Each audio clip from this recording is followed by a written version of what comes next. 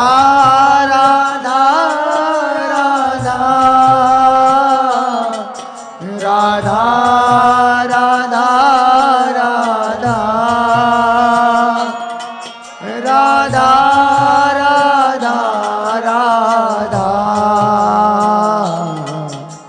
राधा राधा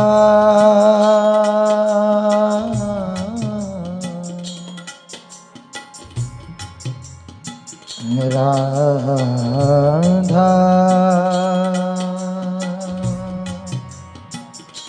राधा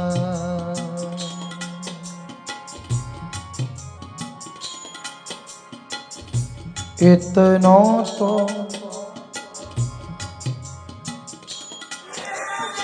कबहू हसीने हो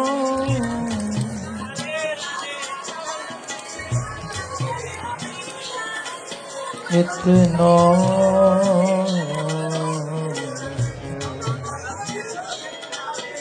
कबहू हसीने हो सुनहु कृपालु किशोरी राधे